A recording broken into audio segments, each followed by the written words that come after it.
Mike, this video has to have no downtime. No downtime at all. A simultaneous list. Nothing so but we're action. talking at the same time. Nothing but action.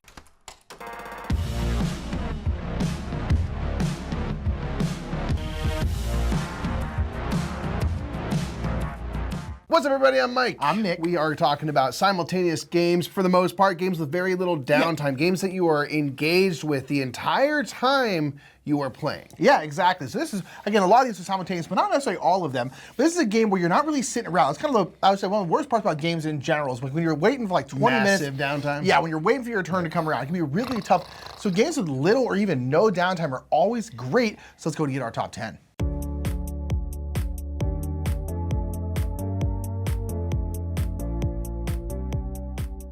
First up is going to be Earth. This is a game that has a kind of action follow mechanism where the active player will be choosing one of 4 action types to take, but then everyone is going to get to use that action and then trigger various matching cards in their tableau. So if I chose the yellow action, all my cards with yellow in it would also trigger. And this is something that's just very simultaneous, where we know what the main action is going to be. Everyone can kind of start to work on making their decisions for themselves. The person taking the active action will get kind of usually a stronger version of the action. Everyone else will get a kind of weaker version of the action. But then it all comes down to that tableau that you build, triggering those abilities and kind of working your way through that to, you know, sprout stuff, grow things in kind of in the keeping of this ecosystem. So I just like that everyone gets to take all of the actions. So as you go through this game, you're constantly engaged, you're constantly doing things, you're kind of manipulating and building out that tableau to kind of find as much synergy as possible to kind of just pull off these like bigger and bigger chains of actions, which is always really satisfying.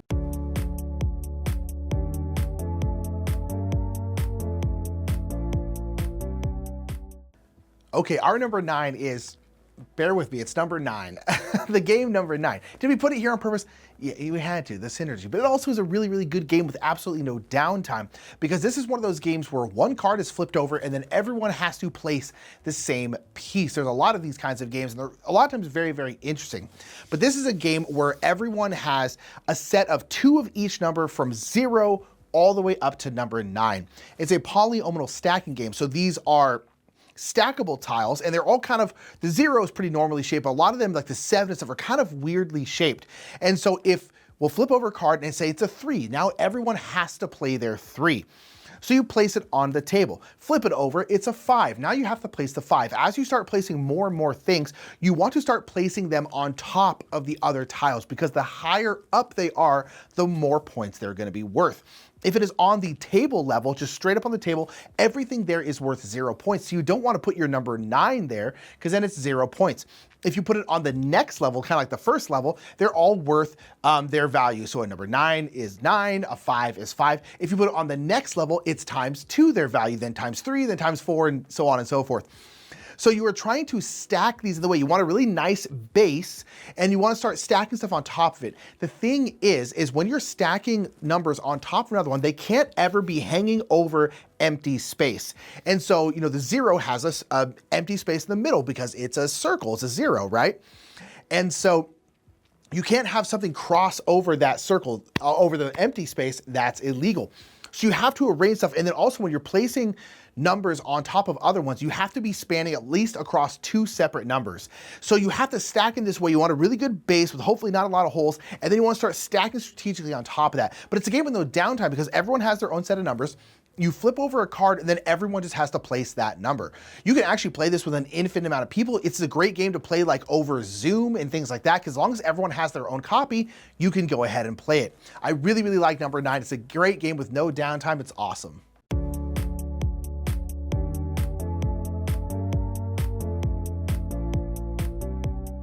This one's gonna be Cartographers. Honestly, a lot of roll and write games can fall into the kind of simultaneous play, always doing stuff category. Cartographers is just one of our favorite of the roll and write, flip and fill categories, where you are gonna be making a map. You are you know, discovering where the forests and where the mountains and the rivers and stuff are as you kind of make out this map in this fantasy world.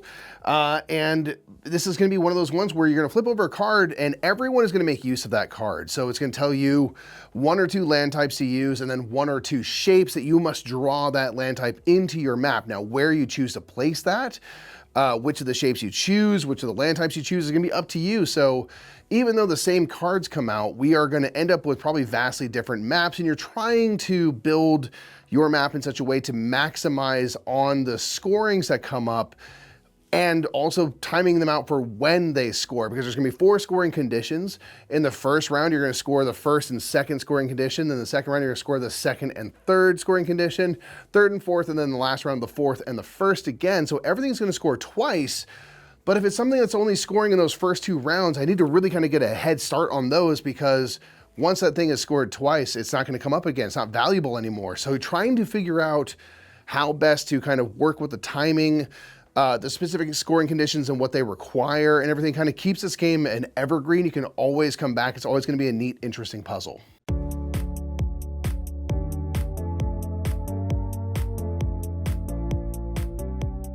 Number 7 is Fuse. Fuse is a real-time cooperative bomb defusing game.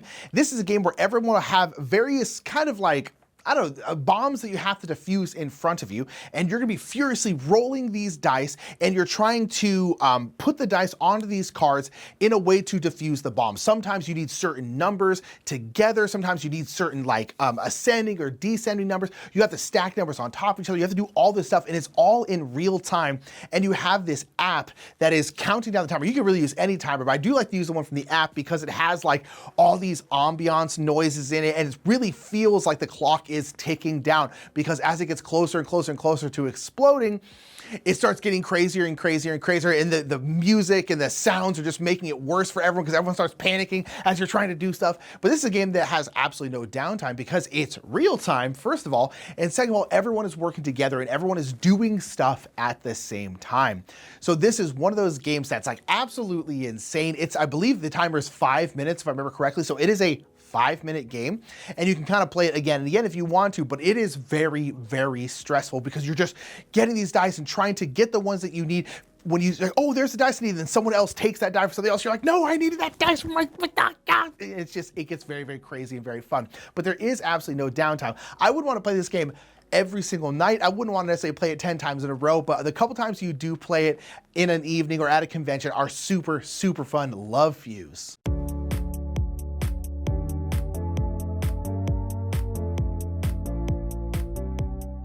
Space Base is next, is one that we've enjoyed for a long time, and I think this is kind of fun because it's not like a simultaneous play game in the most standard sense, where we're all taking full turns at the same time, but you were always engaged with this game because as you go, you're building this kind of, you know, depot, these various depots with ships and stuff, and as you're sending these ships off into space, you're kind of tucking them under your board, and those become things that will trigger when other people are taking their turn. So if they roll a certain number that pertains to a certain slot in your board, and you have a couple things that have been tucked under your board that way, you can trigger those off turn. So I just really like that you're always engaged, you're gaining things off turn, so that by the time it comes back around to you, you may have gained a bunch more money than you had when you ended your turn, and then you roll and then trigger your main action, which might give you even more money or income or points or whatever. And so I just really enjoy the fact that I get to build up this engine by deploying these ships, and then kind of selectively trying to build up and stuff this engine so that hopefully I can maximize all of my downtime in a game and get as much as I can so I can pull off a bigger and bigger turn when it comes back around to me. I just think it's kind of a really fun, cool way to build an engine that is mostly going to activate and trigger when it's not your turn.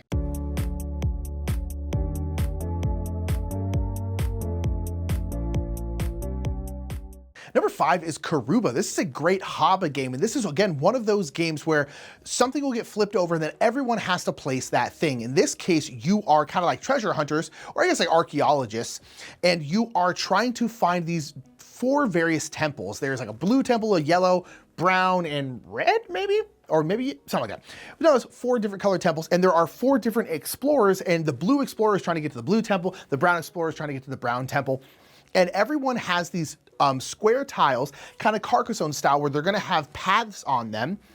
And so someone is going to flip over the 14 tile, and then everyone has to find their 14th tile. Everyone has the exact same set of tiles, and they have to place it somewhere in their grid. And then as they place it, they're then making paths that their explorers can go down. So whenever you flip over a tile, you can either choose to take that tile and place it, or you can throw it away for movement. And however many exits that tile has, let's say it's a big T, right? That has 1, 2, 3 exits. You then can move various explorers 3 times. So you can move this explorer twice, this explorer once. So you have to make your grid, your kind of pathing system, and then you need to start chucking tiles to move these explorers to get them to the various temples.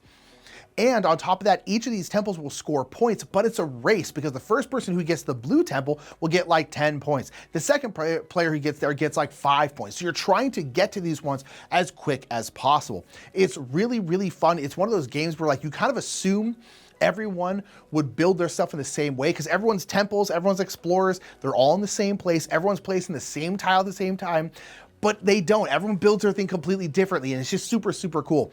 I love Karuba. Again, it's one of those games where if people have copies, you can technically play this with an infinite amount of people, which I think is really, really cool. I love Karuba. I think it's a great, great game.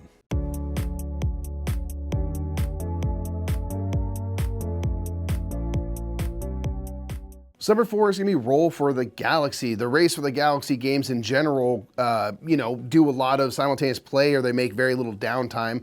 Roll for the Galaxy is kind of even more so.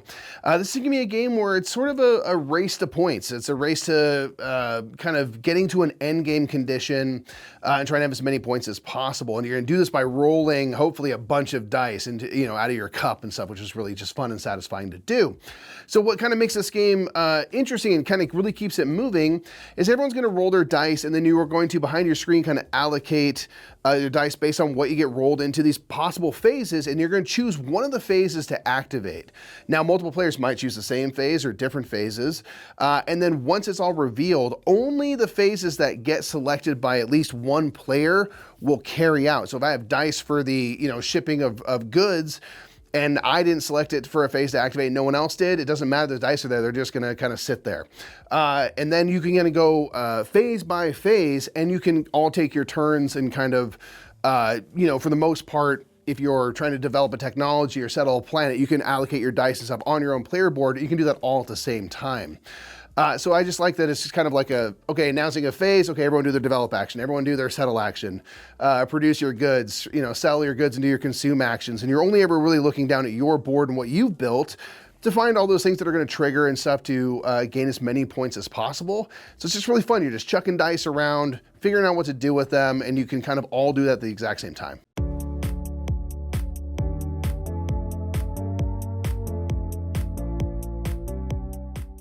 Number 3 is going to be Terraforming Mars Ares Expedition specifically. This is a game that really doesn't have any downtime because this one has an action selection and follow mechanic. Well, I guess kind of everyone's doing all the actions. We'll get to it. So basically, this is Terraforming Mars, but a kind of pared down version that's actually our preferred way to play. Both Mike and I love Terraforming Mars, but we actually prefer Terraforming Mars Ares Expedition because we really like the action selection mechanic. Basically, everyone, every round is going to choose one of the phases to play.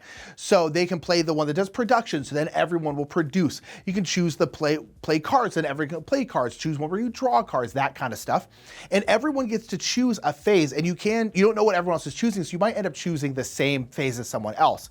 And then basically everyone's going to reveal what they chose, and then you're going to go from phase 1 through phase 5. So phase 1, I think, is like the green cards, and then it's blue cards, and then something else, and then production, and then drawing cards. So if I choose the one where you get to play cards, everyone gets to play cards, but if you're the one who chose that phase to happen, you get a little bonus. So it's one of those things where it's like, well, if someone played that phase, everyone gets to do it. If no one chose a certain phase, no one gets to do it. So it's one of those things where everything is happening simultaneously. Everyone is kind of doing stuff at the same time, but it's got that really interesting choice where you're like, I really, really want this to happen.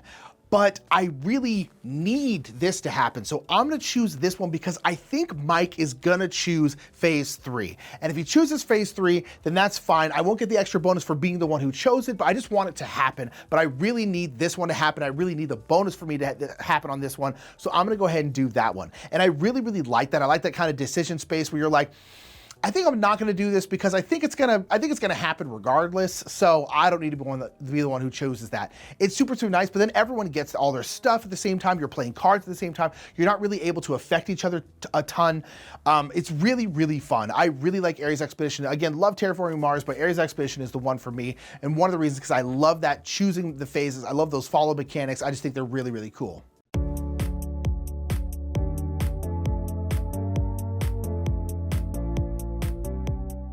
Our next up is It's a Wonderful World. This is a card drafting game. A lot of card drafting games will provide you with very little downtime because you're, all looking at your hand of cards at the same time, choosing what to play and then passing them on. And It's a Wonderful World really goes kind of to the next level with making just about every part of the game simultaneous. So in the different phases of the round, you're going to be drafting those cards. Once you've drafted cards, you're going to choose which ones are you going to recycle, which will just produce one resource, which ones you're going to put into construction, which are going to require those resources to be put on them to complete those projects. And then they will maybe start to produce their own resources or give you endgame scoring and things like that. So I just like that as you're drafting cards, you're all looking at your cards and passing them simultaneously. You're choosing how and what projects to put into play simultaneously. And then you're going to go into the production phase where you're going to produce the various resources. And those are going to be called out like we're doing the gray resource, we're doing the black resource, or whatever it might be.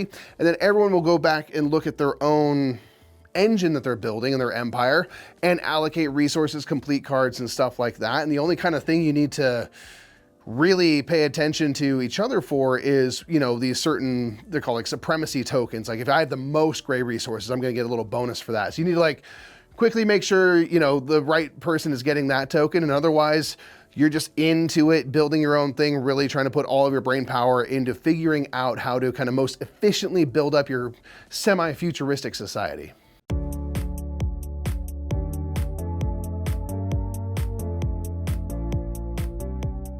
Number 1 is going to be Planet Unknown. This is going to be a game where you are kind of exploring and terraforming a planet. And you're doing that by placing these polyomino tiles. And it is, all the polyomino tiles are on this big lazy Susan, which is a kind of a spinning depot, which is really, really cool. And this is nice because whoever the active player is, you're basically gonna choose what depot is, what polyomino tiles, what depot is gonna be facing you. And then everyone has to choose from the depot facing them. So every single round, everyone is taking a tile and placing it. So there's no downtime because the only difference is if you're the active player, you get to choose which one's in front of you. But other than that, you're always just getting a tile every round and placing it. The tiles will have different stuff. There's like greenery tiles, there's like ice and different things, all the kind of stuff that would happen for terraforming. But as you place these tiles, there's gonna be symbols on those tiles, and that's gonna allow you to bump all of these tracks. And this is kind of one of those combo-y track bumping type of game that we really, really like. Where as you bump tracks, there's gonna be bonuses that you're getting, and then a lot of times those bonuses are allowing you to bump other tracks, and that might give you a bonus. You get to go like boom, boom, boom, boom, boom. As you bump these tracks, you're also going to get these like civilization cards, which are gonna be ongoing powers and stuff. Everyone can play as a separate like kind of corporation. All of those have separate powers. So it's one of those games where it's like, there's a generic planet and everyone can play on that, and everyone can have kind of the same corporation, or everyone can have different corporations and everyone can be on different planets, and any mix of all those different things. But it's really, really cool because the mechanics come down to that simultaneous play. It's just everyone's playing at the same time. The only difference is whoever's the active player, they're the one who gets to choose what's in front of them, and that's it. Everything else, you're just choosing from what's given to you and you're placing down, and it's absolutely outstanding. So there's some games with very minimal downtime. Yeah. If you want to be engaged in what's going on, paying attention the entire time, these are games that we personally think are great for that. So get after it, but put your suggestions in the comments below for games you think are fantastic that have very little downtime. You feel engaged with the whole time, get those in the comments below, and we'll catch you on the next Top 10. Bye, everybody.